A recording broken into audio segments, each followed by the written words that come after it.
But it is indeed a pleasure for me to introduce our speaker today, which is Mike Wien. Right, Mike?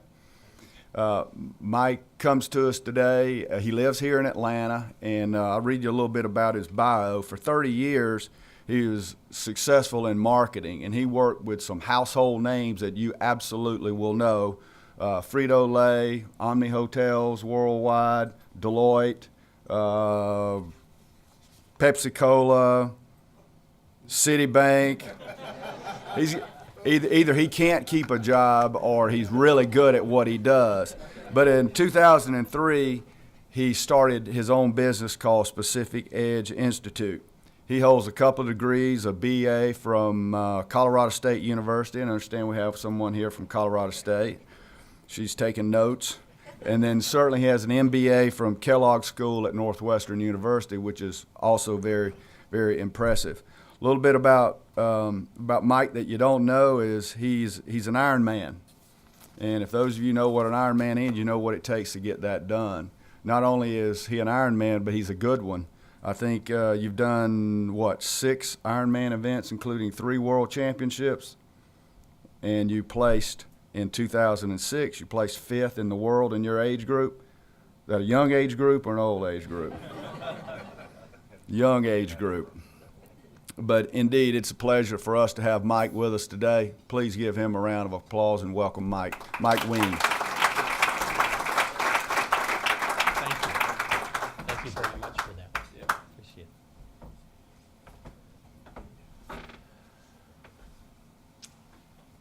You know, I had only been at Frito-Lay for 5 years when I got my first big break. I was given $29 million to launch a new product. And 5 years out of Northwestern and Colorado State University, that was a big deal. And I'm here to tell you today, I'm the guy who rolled Fantastics nationally. You guys don't look that impressed. I'm the guy who rolled Fantastics nationally. Woohoo! The product lasted for 3 weeks till we took it off the market. The problem was that when we had 4 PhDs running the test kitchen and producing the product, it was delicious.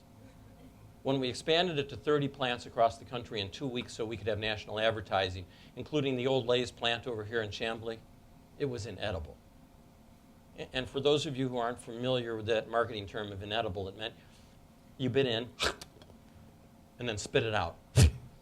That's how bad it was. I remember the call. It was from our senior vice president of marketing secretary. And I kid you not, his name was Bill Korn with a K. I don't make this stuff up.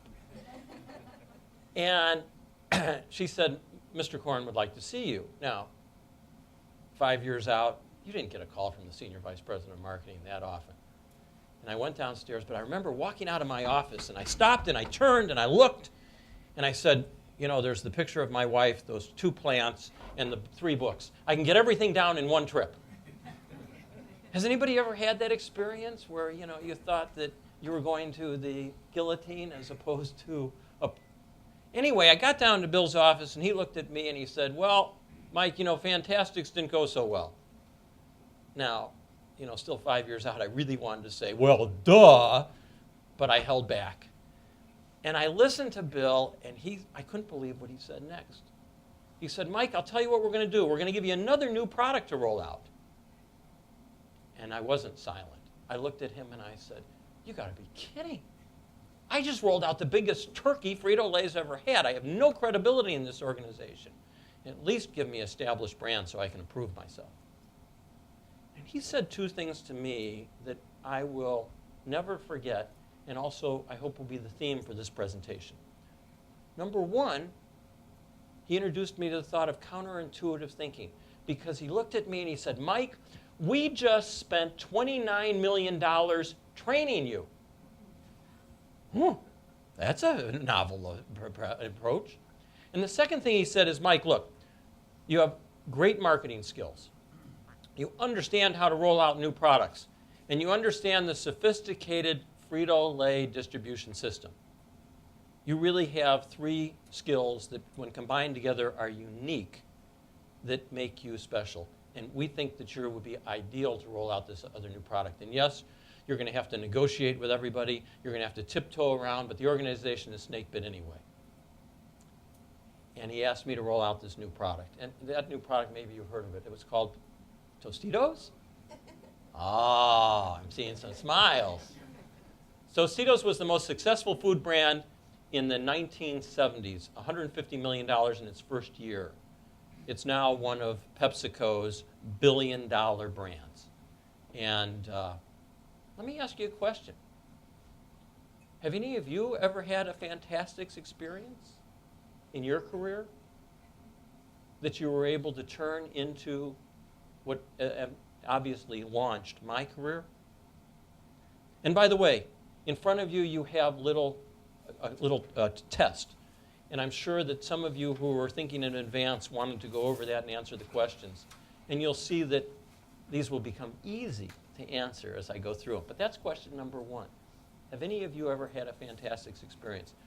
And have any of you ever, by the way, had worked for a counterintuitive boss that thought that that was a learning experience? And the other thing I'll ask you is, and it really is the theme, is what Bill told me is I had three things that made me special. Any one separately, I would be, there's a whole bunch of great marketing people. There's a whole bunch of people who know how to roll out new products. But what he really introduced me to was a concept that I now call the specific edge. In counterintuitive thinking,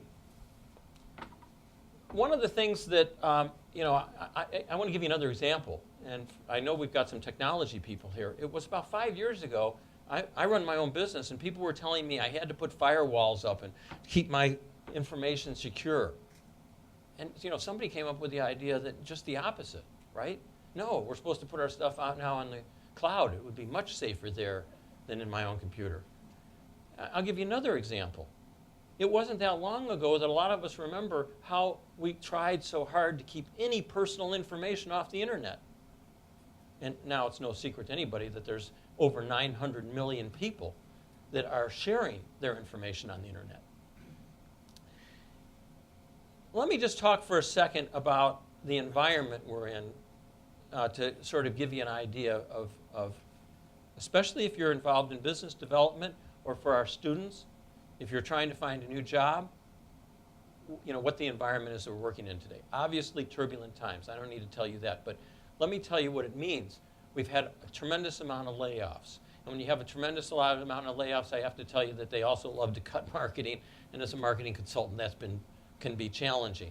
And also support services have been cut back in a lot of, particularly professional services industries. When you have these three things happening, morale has gone down in a lot of organizations. Client satisfaction goes down because if employee morale goes down, who's responsible for delivering it, client satisfaction goes down. And when client satisfaction goes down, you have clients who say, if it ain't broke, don't fix it. It's broke. They want to fix it. So your client loyalty is all up in the air. Now, I'm not here to depress you today, but I am here to give you the obvious intuitive advice, which is deepen relationships with existing clients. If you do one thing today from what I said, go back and make sure that your relationships with existing clients are solidified.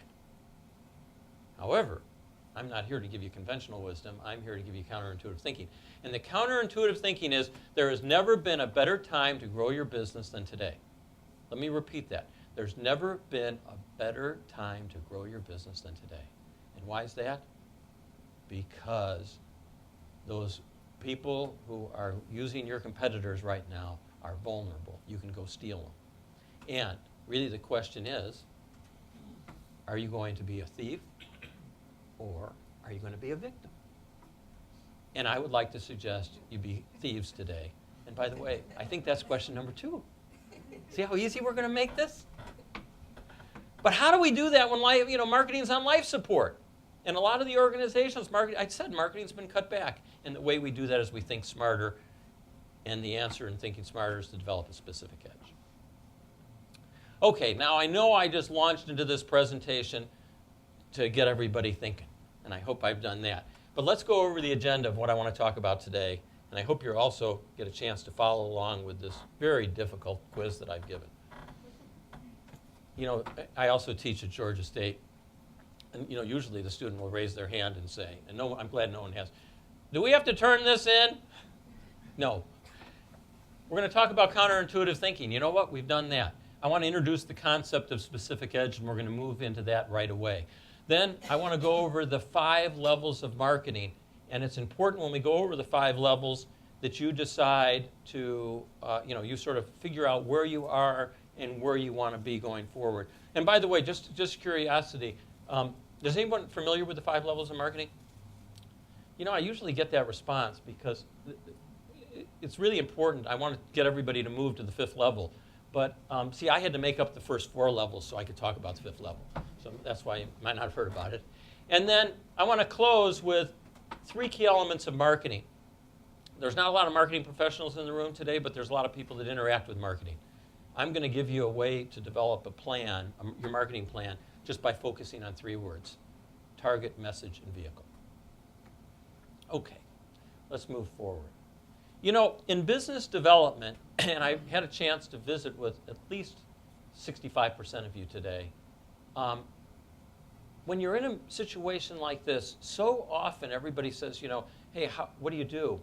And you want to be a generalist. You want to spread the net out as wide as possible. You want to go after everything. Especially in today's economy, you can't afford to miss anything. And that's the intuitive thinking. And so you'll say, geez, I'm a lawyer and we handle everything. Or I'm in insurance and, we handle anybody. There's nothing more ineffective. And the counterintuitive thinking is actually you want to be a specialist. Yes, you want to be limiting. You want to focus on what you do best. Because when you focus on what you do best, you're going to break through the clutter with something that really speaks to that prospect. And if you're not specific, you won't break through and speak to that prospect. You want to be famous for something. I want to give you an example. My wife and I watch the NBC nightly news every night. You know, it's silly. We TiVo it, and then a marketing guy zapping through the commercials. That doesn't sound right.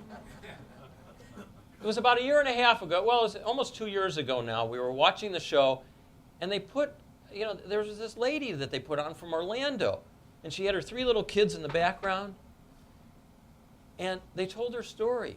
She had lost her job. She was about to be evicted from her house, and she was pretty desperate. And they put a microphone up, and they said, so what did you do? And she looked out at the 10 million people and said the following: I need a job. I need to feed my kids. I'm about to be thrown out of the house. I will do anything. You know, it's too often I go to a networking event like this, and that's what I hear people say, pretty close to it. Imagine if you had invited her to breakfast today and she had heard my speech. She might have said something like this. And by the way, the first part was fact. This part is I'm making it up. She might have said, Mike, I used to work for an independent grocer. We recently went out of business because of the economy. I was a cashier. I loved my job because I was the last person a customer saw before they left the store. My job was to make sure they came back. Pretty specific, right? The phones would have rung off the hook. Somebody would have wanted to hire who has that job. And the point is, when you spread your net so wide, I need a job, no one knows how to help you. When you're that specific, then you can start a conversation and you can differentiate yourself. Now here's the funny part of that. It was just 3 weeks later on January 5th, and this is almost 2 years ago now. NBC did another news story. They put a microphone up in front of another person who was unemployed. But this story wasn't quite as interesting. This guy was a drug user, an alcoholic, and he was homeless from Columbus, Ohio. And I bet somebody in this room remembers who he was. Who was he? What did he say? What made him famous? He was a singer. Okay, anybody else? Yeah. His voice, right. He said, I have a great voice. And Ted Williams, okay, not quite as good a story, but he was specific. He ended up getting a Kraft macaroni and cheese commercial. He was the voiceover there. He became the voiceover for the Cavaliers. He also got a reality TV show, and yes, I know he tries to ruin my story by going back into drug rehab. But the point is, he was very specific, and he had all kinds of opportunities. And for those of you who are responsible for business development, or for those of you who are going to be trying to get a job at the end of the year, be specific. You know, generalists are for deepening existing relationships. So once you have a relationship with someone, broaden the net as wide as possible. But being a specialist is for creating the new relationships. And the more specific you are, the better. And how do you find your specific edge? There's probably 3 facts about you that make you unique. It might be something about your education, the fact that you're a lawyer, for instance, or that you've got your CPA. It might be your experience. You know, I've spent a lot of time working with medical practices. It might be, you know, the industries that you're familiar with. You know, maybe you spend a lot of time, for instance, working with utilities. In fact, one of my clients actually works with the nuclear power industry. Or it might be a geography. And, you know, you say geography. Well, you know, let's just suppose I have one of my friends who I work with is a lawyer, and he moved up to Dahlonega. And he's the only lawyer offering those specific services in that whole county. He is the go-to guy there. And then you'll end up with something like this. And this is the specific edge pyramid. You take a look at your industry, your education, and your experience, and it's this blue area where all 3 overlap is where the magic happens. Now, let me take this and flip it on its, you know, make it 3-dimensional. So it's the same thing. I've just flipped it up, industry, education, and experience. The more specific you are, the higher up on the pyramid you are. And if you're up on the top of the pyramid, that's the pinnacle, right? And that's where you want to operate. And that also creates your point of difference. You know, the Wall Street Journal, it wasn't too long ago, ran an article. In fact, they ran 2, and I put them together. One was about lawyers who were basically generalists, and they were operating down here, and they were designated to do proofreading at anywhere from $40 to $150 an hour on a contract basis. And then there were some lawyers that operated up here at the pinnacle. And they were lawyers, but they had some very specific experience, for instance, in dealing with IPOs and in certain industries. And they were operating up here at $1,000 an hour. $40 an hour? $1,000 an hour. Where do you want to be? And that's why you want to be specific. The view is also a lot better up there. You know, I've already given you one example of what Bill Korn said. Mike, you've got marketing, new products, and distribution, and where you operate, that's where your specific edge is. And let me give you another one. Greg was nice enough to mention I was with Deloitte. Deloitte was looking for a direct admit partner that had some very unique qualities. Consumer products marketing, which is Pepsi and Frito-Lay, financial services, which is CitiBank, and then I had to actually run my own consulting practice. You know what? I was the only one in the world, I think, that had those 3. And that's what made me unique, and that's what they were looking for. Joe Hardy, one of your old partners. Joe Hardy, as an example, if you asked him what he did, he was a corporate lawyer, and he did commercial transactions. How many people know at least 5 people who were commercial lawyers who do corporate transactions? At least 5 people, right. That's not a point of differentiation. You know, I got to know Joe really well. Joe has a private pilot's license. Now, he didn't go in through the military. He just loved it. And you know what else I found out about Joe? Joe grew up on an airport. He really understands the FAA. This is what Joe's specific edge looks like. He's a lawyer. He really understands the FAA and all the rules, and he loves flying. Guess what he does now? Well, I guess there aren't a lot of people who've bought a private jet recently in Atlanta. But if you're going to buy or sell a private jet, which is very limiting, Joe is the guy you want to go to because he understands the FAA, and that's a really specialized law, and even lawyers refer business to him. And by the way, last year when the head of the FAA came in to town, who do you think introduced him? Joe Hardy. That's the power of being specific. So, you know, I sort of ask you, what do you do? And I say that is you want to be so specific it hurts. And the reason why I say that is because if you're not uncomfortable with how specific you are, you're not specific enough. Now, would anyone, I'd like to ask for a volunteer. Is there anyone here who's in professional services who would like a free 2 minutes of consulting and let me help you find your specific edge? Very good. So tell me what you do. I'm sorry, your name? Larry. Larry. Okay, Larry, tell me what you do. Long-term care. Okay, so you sell long-term care. Yes. Okay, so I just met Larry, and Larry sells long-term care. And tell me a little bit more. Independent broker. We broke around. Okay, so I need to repeat so everybody will hear. He's an independent broker. Okay, I know a lot of people who sell long-term care. Is there some certain segments that you specialize in?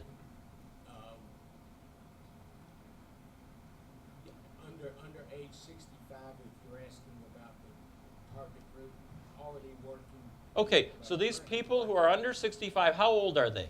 I want you to be really specific. Okay, late 40s, 50s. Okay, so I like late 40s. All right, and where are they in there? And this is long-term care. Do they have kids? Well, yes, it would be helpful. And where do they live?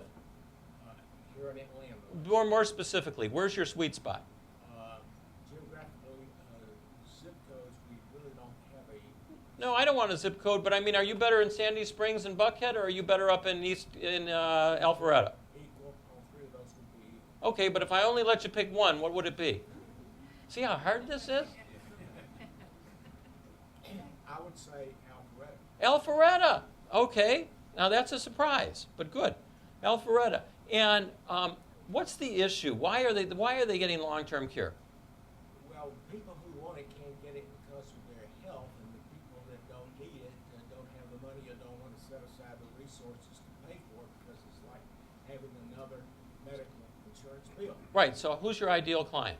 The person's got a solution and needs a solution to being able to protect his money so he can pass it along and have more control over his care if he should happen to have long-term care. Okay, so I imagine that these are people who are relatively affluent.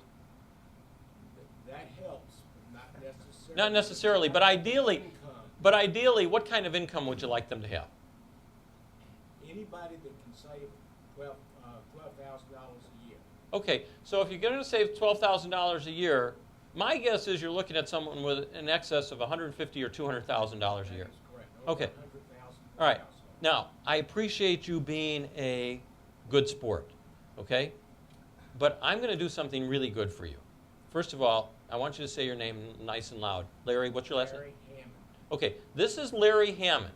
Now, Larry Hammond, imagine if instead of when he met you and said, I'm in long-term care, and I'm going to give you the response that I would have given him really in a minute, but he would have said, I help people who are looking for, who are concerned about long-term care and they don't want their children to have to, deal with my medical expenses.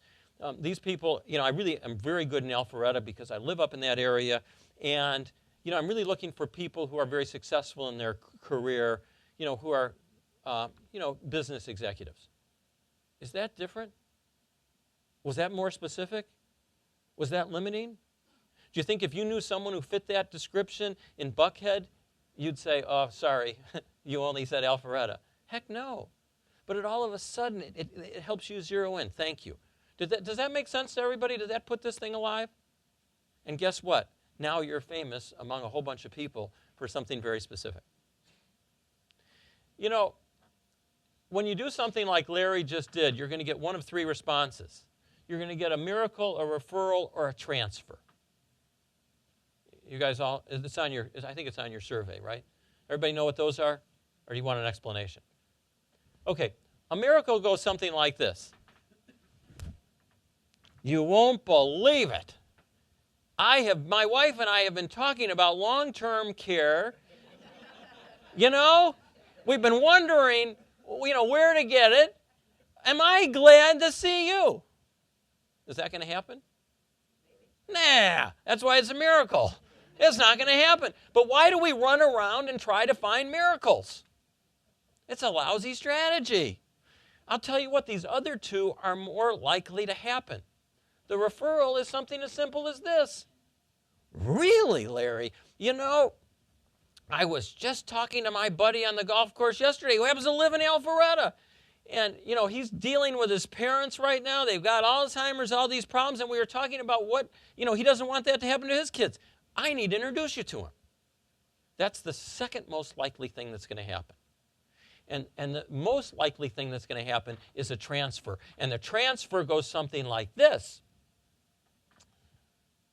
Geez, you do the long-term care for people in Alpharetta. You know, I was just talking to my brother who's in Chicago, and he's really concerned about that. He can't find anybody.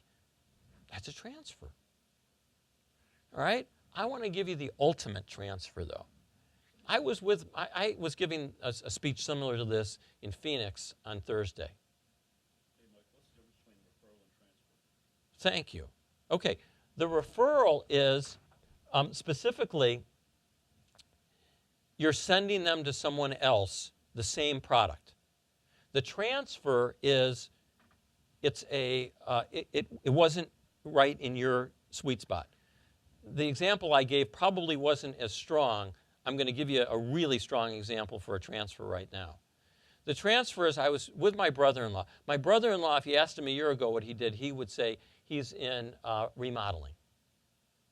How many remodelers do we know? Is that a specific edge? If you asked him recently what he does, he would say the following. I work with the high-end designers who are working with people who have second homes in Tucson to really help them turn their existing house into their dream house. What does that say? Now, one of the transfers might be, gosh, I'd love to work with you, but I'm not working with a designer. But I'll give you the ultimate transfer, because he said that to someone, and they said, geez, that's really, and by the way, this happened to be the president of the homeowners association of a very exclusive neighborhood. And the guy looked at him and said, geez, you know, I don't have any demand right now for you, but we have this boat dock that has fallen apart, and we really could use a contractor to help fix the boat dock. Now, how many boat dock repair people are there in Tucson? Right? Well, guess what? My brother-in-law, I mean, that's the ultimate transfer. Okay, my brother-in-law built this beautiful boat dock. That's the ultimate transfer. And oh, by the way, they couldn't stop talking about how professional he was, because he demonstrated, you know, how his workers were, how professional they were, on schedule, on budget. And guess where a lot of the remodeling in that exclusive subdivision is going to now. And so that's another question, if you wondered why I asked, have you built any boat docks in Tucson? That's the ultimate transfer. By the way, I skipped over this slide. If you're general and you just say something like, I'm a lawyer, the response you're always going to get is, that's nice. Be specific. I want to give you another example. I was presenting to a NABO group not too long ago. I love presenting. That's National Association of Women Business Owners. They always can figure out I'm the speaker. I don't know how that works. But anyway, I'd given this speech, and then I did this was one where I did a workshop immediately after. And everybody got together, and I did what the two of us just did. And I went to one of the lawyers, one of the ladies, first one, she raised her hand. She wanted to go first. And I said, so tell me what you do. And she said, I'm a real estate lawyer. I have just spent an hour talking about the specific edge, and that's the best she could do. So I guess I wasn't quite as nice as I was to you, and I hope I was nice to you, but I kept on asking her, well, be more specific, more specific. And finally, you could see the lightning come out of her eyes. She looked at me and she said, look, Mike, okay, I'm a real estate lawyer, but what I'm really good at is multi-family properties, especially when it involves HUD financing. That was pretty good, wasn't it? I wanted to go, yes! But before I could, the lady sitting next to her started screaming. I stopped. I said, what's happening? She said, Mike, you're not going to believe this. The two of us have sat together for an hour and a half. We traded business cards. My husband is about to buy a HUD property and doesn't have a lawyer. We would have never connected. Yeah, miracles do happen. she was so general and she was spreading her net so wide that she couldn't make the connection. This is also, you probably are wondering, this is one of the questions, so I'm going to help you out on this.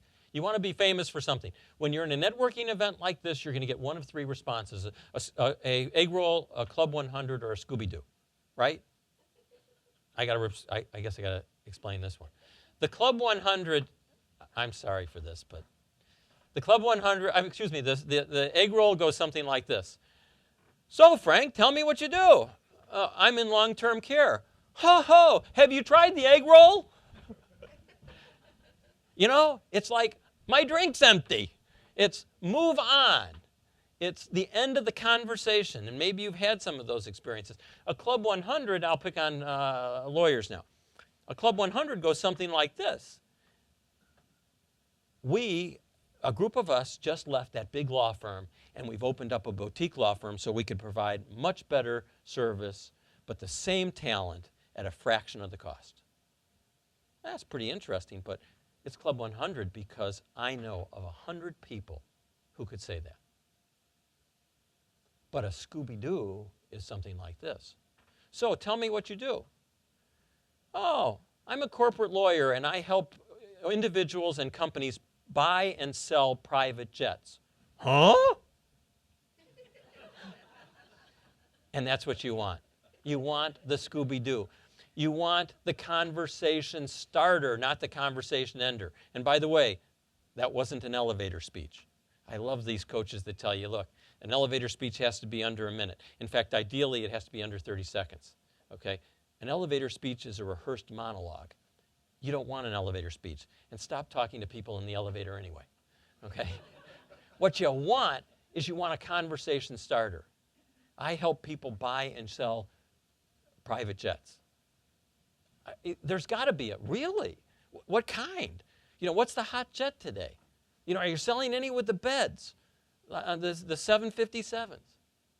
You want conversation starters. I want to give you just a couple of quick other ideas. I just gave you two of, Specific Edge. I have what I call the Specific Edge Hall of Fame, just to drive this point home a little harder. Human resources. You know, I know an awful lot of people who, at least this is an attorney, who focuses on human resources. But there's one attorney in town that focuses specifically on negotiating non-compete agreements. And that's such a hot area right now in Georgia because they just changed the law 2 years ago. That differentiates him from everybody else. I'll give you another one, a general counsel. And how many lawyers in big firms do we know? They're part-time general counsels. But I know of one lawyer who happens to be a general counsel specifically for companies who are on pre-IPO. In the 3 years before they go on IPO, everything is under the microscope. And this guy is an expert at working with companies to make sure that their records look great. Another one, a lawyer who focuses on trusts and estates. Okay, pretty boring. But there's one lawyer in town, in fact, I have the video of this on my website. He focuses on second marriages with adult kids. All right, and you know why that's so tricky? I'm going to tell this to some of you, and those of you who have seen it happen will understand. It was new to me. And that is that too often, when one of the spouses dies, when it's a second marriage with kids, the children show up after the funeral to take the furniture. I mean, it gets that ugly. And he specializes in this, and he knows, how to write documents so that the spouse is taken care of, because it unfortunately gets very ugly. Here's another one, commercial real estate. And I put this one up because remember we had another one which was commercial real estate, which is the HUD lady. Watch how different these two people are. Okay, this guy, he's local in town. He focuses on multi-use foreclosures with layers. So multi-use is, it's got restaurants, it's got retail, it's got a hotel, and it's got condominiums. And they're in bankruptcy, and he comes in, senior partner. He can pull all the teams together. His biggest client happens to be Lehman Brothers. Technology. We all know a lot of technology lawyers, but there's one lawyer in town that focuses specifically on intellectual property in the software industry. And finally, my favorite, mediation. There is a lady that decided that she did not want to be a lawyer anymore. She didn't want to be going to court, and she went to a different direction and wanted to go into mediation. You know, there's a lot of lawyers that have decided to do that. You know what she picked? I kid you not. This is New York. Helping to resolve animal conflicts. You think I'm kidding? Here's her website. Okay? Hamilton Law and Mediation in New York. You know, her business is on fire. Of course, it's New York. But the most obvious is you have a divorce, and you have a pet involved in the divorce. Courts can't handle that. I mean, the judges can't keep a straight face. All right? But also, you got a dog that's barking in the neighborhood. There's all kinds of issues that people really have. That's the power of being specific. So to find your compelling message, start with the ideal target. And that's what we tried to do in this example. And a couple of you at breakfast, I kept on asking you. Find what your ideal target is. What is the specific benefit or value that you provide? How is this different than your competition? And then come up with the objective proof points. You might be a specialist. You know, maybe you've got best practices. What are those proof points? Not claims, I give great service, but facts. I'm a lawyer. I've been practicing in this industry. I know everything about the HIPAA, whatever it is. Facts, because I specialize in this area. Okay, so far, any questions? Any other questions? Let me quickly go over the 5 levels of marketing, and then we'll quickly go over the 3 pieces, and then I'll answer, leave it up for questions. So you're not familiar with the 5 levels of marketing. The first level is very simple. Anybody driven through Dahlonega in August? A lot? Or anywhere up in the North Georgia? You know, there's big cornfields there, and occasionally a farmer will actually set up a corn stand right on the road. All he's doing is producing. That's level 1 marketing. There aren't many people doing that. Level 2 marketing is he puts up a sign and it says 4 years for $1. He promotes. Again, there's not a lot of companies at level 1 or level 2. And this is where you get to check off where you are right now. Level 3 is he takes his son, he puts a basket on the front of his bike, he sends him into town, riding up and down the street yelling corn for sale. Level 3 is sell. Now, advertising is also level 3. You're advertising your product. You're telling people to come and buy our product or order our product. That's all level 3. I would say about 40% of the companies are in level 3. Level 4 is where most companies are. I'd say another 40%. Level 4 is you listen to the customer, you figure out what they want, and you deliver the product that they're looking for. And level 4 is respond. And I put Deloitte up here because Deloitte, when I was working for Deloitte, their tagline was such a perfect level 4. We listen, we deliver. All the books are being written now about level 4 marketing. Consultative selling, listen to your customers, survey what they want. You know, be a needs-based company. That's level 4. But I'm not here to tell you about level 4. I'm here to tell you about level 5. And if you're in the service business, that's where you've got to get to, is level 5. And before I do that, I want to let you know about the 4 quadrants of knowledge.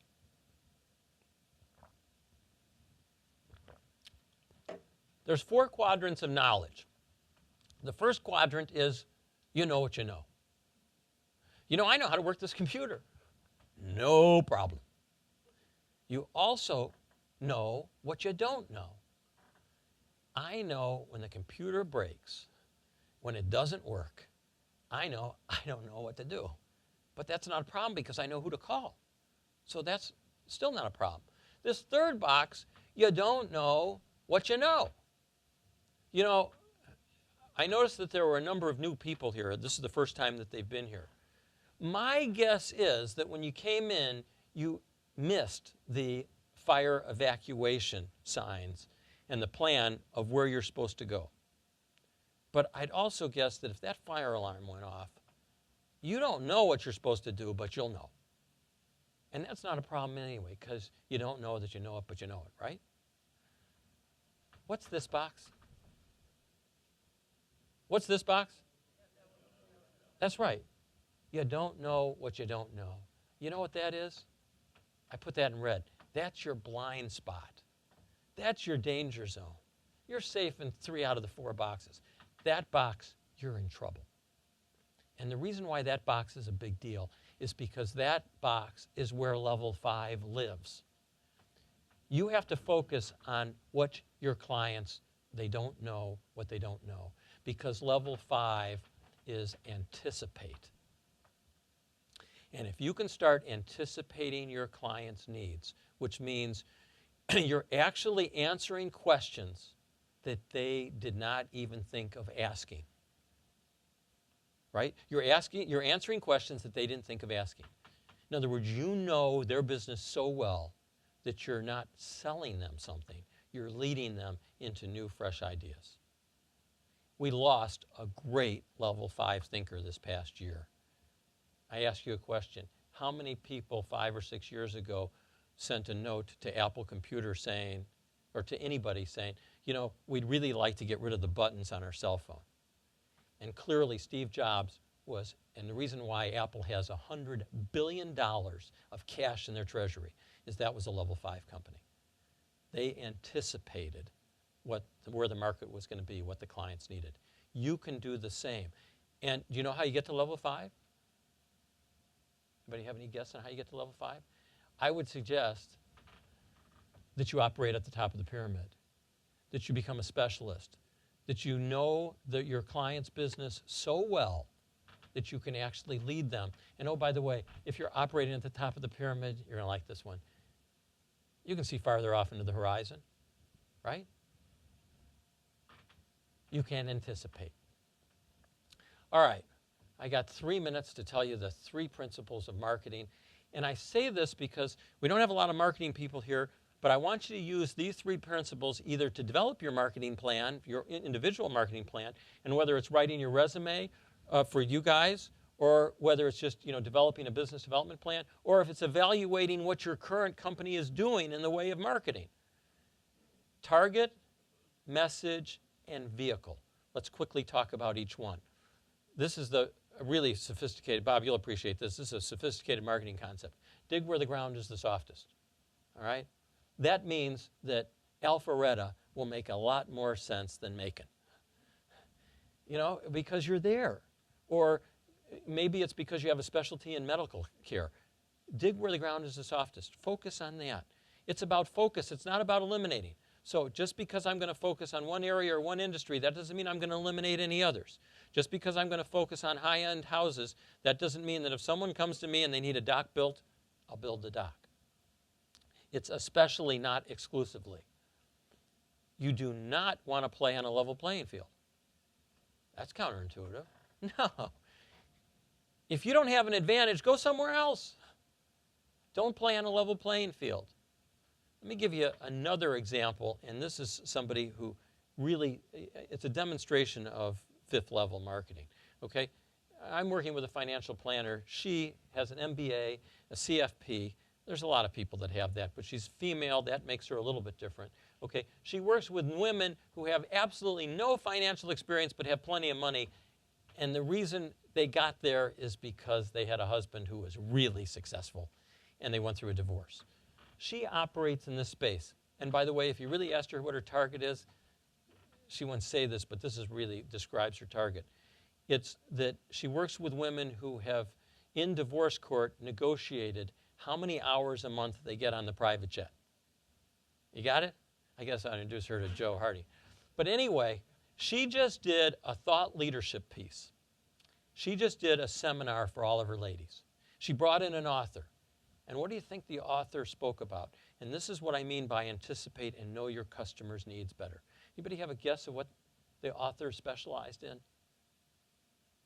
And if you say diversification of portfolios or gold futures or foreign investing, I'd say probably not. She brought in our author who was hysterical, who was funny, and who spoke right to these people. And the name of her book is Dating After Divorce. She understood her customer. What does that have to do with her business? Everything. If you're a generalist, it's all about me. And I love this picture. If you're a specialist, though, watch the conversation change. It's all about the client. And if you walk away from one quote today, I want you to walk away with this one. You will win new customers, not by how well they know you, but by how well you know them. For those of you who do proposals, take a look and see what the first 3 pages are all about in your proposal. If it's all about you, you forgot to read this. If it's all about them, then you got the message. And then vehicles quickly are, vehicles is how do you send that message to the right target?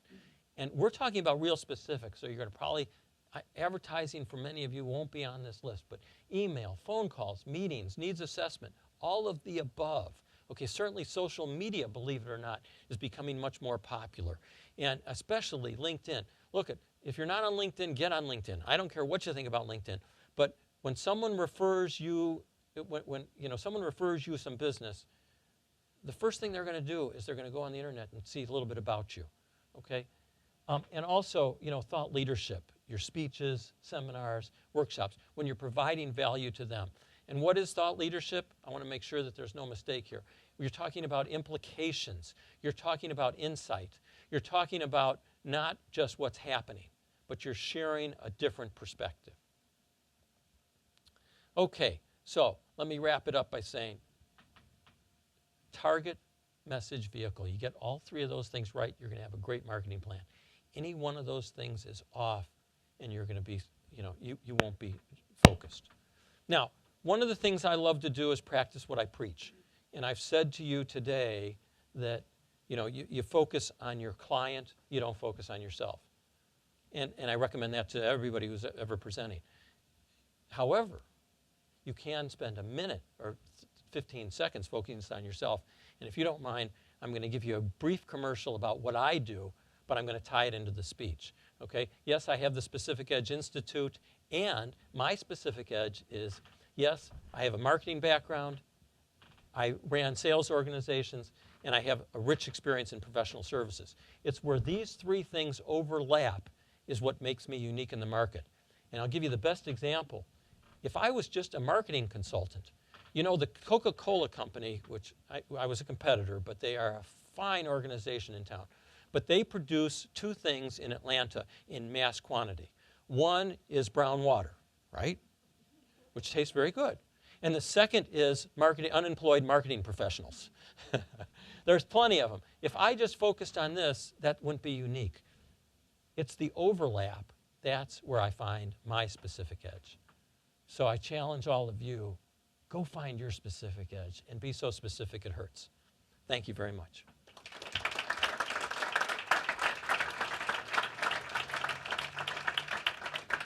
We have time for a few questions. Remember, this is webcast, so let's make sure you wait on a microphone so we can get it on tape. So, you have a microphone?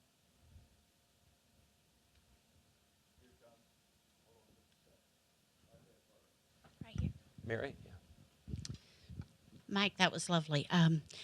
You had on your list there referrals, and referrals are really, really important to my business. Can you talk a little bit more about how to get quality referrals and a constant stream of them? Sure. Thank you. Look, in most service businesses, it's the referral that is probably the strongest thing. Mary, I want to change the whole dynamic of how you think about referrals right now. Because what I want to do is you have to think of who you're doing the favor for when you give a referral. And so often it is, you're doing a favor for me. I'm going up and saying, hey, do you know anybody I can sell something to? Is really the way it comes off, okay? Do you know anybody and really is, you have to think, okay, who can I send to Mike that he can sell someone to? You're doing me the favor. You have to flip-flop it, and it has to be you're doing a favor for your client by introducing them to me. That's a very different thought. And by the way, I'll give you an idea how dramatic this is. If you're in a networking group and they count referrals, make sure you count how many you receive, not how many you give. It's how many you receive. I want to give you an example, because that seems to work a lot better. About 6 months ago, my car died. And let me explain what car died means. That means a guy comes with a tow truck and tows it away for the scrap value. It died, all right? I needed to get another car. And I'm typically buy really, nice used cars with only, 15, 20,000 miles on it. Clark Howard is a good, he's got some good ideas. So I went around to a number of dealers, but one of my good biking buddies suggested that I go to Adam Merlin, who has a car dealership. And I really didn't want to go. And he finally, literally, put me in a car and, encouraged me to go over there. And I showed up there. And the end of the story is that I didn't even have a title. I did not even have a checkbook. And he made it so easy that I walked out with the perfect car. Now, the reason why I give you this example is, who did my friend do the favor for? Did he do the favor for Adam Merlin, who's in the car business, or did he do the favor for me?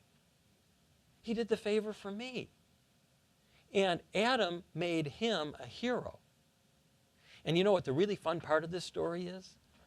That I can thank that friend, who happens to be Louis Shubin, who's sitting right here. Thank you, Louis. Anybody want to see my BMW? You're welcome to see it outside. But the point is that Louis was doing the favor for me. He wasn't doing the favor for Adam. If you can get people to do a favor for their client by introducing them to you because they need financial services, that is how you get more referrals. You got to flip-flop it. Hey, Mike. Thank you. All this was very enlightening. But I have a specific question for you. We all know that you're an Ironman champion, so tell us how that fits into your specific edge. Thank you, Michael, and I appreciate that. By the way, Michael Berger was with me a year ago in Kona, Hawaii. He is also an Ironman, so thanks for that question. But let me see if I can tie it together. When I was growing up, I played right field. Do we have any right fielders here? Who played right field when you were a kid? Be kind. Worst kid on the team, right? I was no great athlete. I was the 7th man on my high school cross-country team.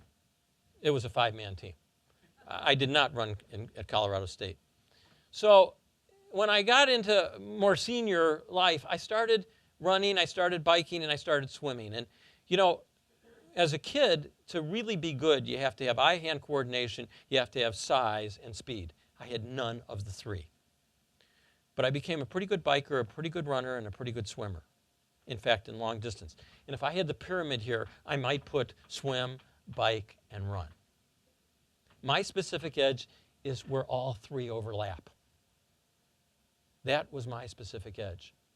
And that is what got me to 5th in the world, thank you very much, in 2006, and 2nd in the world in 2011. It's because I can swim, I can bike, and I run, and it's the overlap. I'm not really great at any of the three. It's when you put the three together. And if you think that that's a parallel tie, let me give you one other, okay? And this is the ultimate transfer. I'm a marketing consultant. My business took off in 2006 after I came back from Hawaii, and I was 5th in the world. That's the ultimate transfer, because people thought, if you're so competitive, swim, bike, and run, you must be a great marketing consultant. That makes no sense. None. But that's the ultimate transfer. Thanks.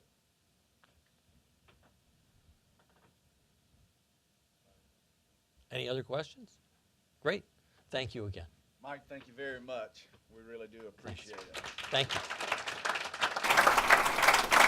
Mike, before you go, we have this memento from Loretta Eby, who is a local artist that we present to all of our presenters as a token for our appreciation. So thank you very much. Thank you. Good having Thank you. Even has my name on it. That's right. Thanks.